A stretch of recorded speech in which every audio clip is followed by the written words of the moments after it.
All right, you guys, welcome back. Today we're going to take a look at Chapter 8, Section 4. It's volume of rectangular prisms and triangular prisms. It's easy to do. You guys hopefully recall that the volume of a rectangular prism is simply the length times the width times the height. So that's what I need to do. I'm going to say the volume is equal to the length, which is 5. Times the width, which is 4, and times the height, which is 3. So let's say volume is equal to 5 times 4, which is 20, and 20 times 3 gives me 60.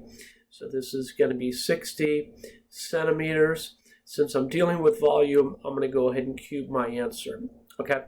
Now I do want you guys to be aware that the order that we do the multiplication in does not matter. That's the commutative property of multiplication.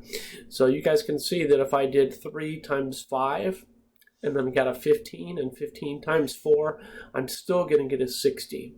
So as long as you multiply these three numbers together, the 5, the 4, and the 3 in any order, you're going to get the correct answer. All right, let's head on down to problem number 2. All right, with problem number 2, you may recall that we're going to go ahead and take half of this when we're done. So we're going to do 1/2 the length times the width times the height.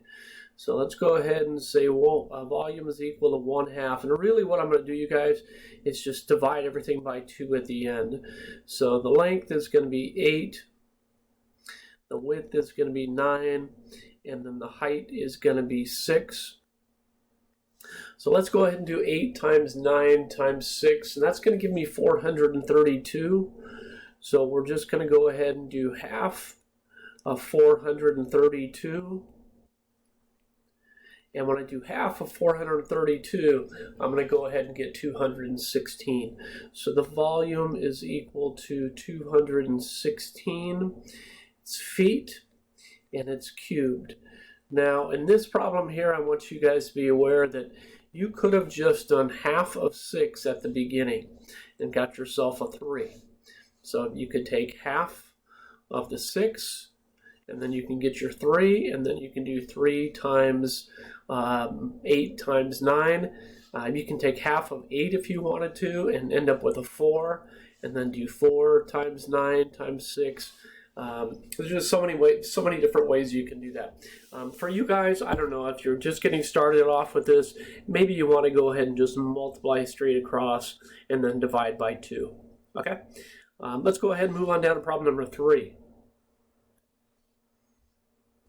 So which lunchbox holds more food? So let's go ahead and do the blue lunchbox, and we'll do the blue lunchbox in blue. So the length times the width times the height. So the volume is going to be 3.75 times 7.5 times 10. All right, so actually technically this is the length and this is the width, but again, it doesn't matter here. So let's go ahead and say the volume is equal to 281.25 for the blue one, 281.25. Let's go ahead and take care of the red one here, you guys.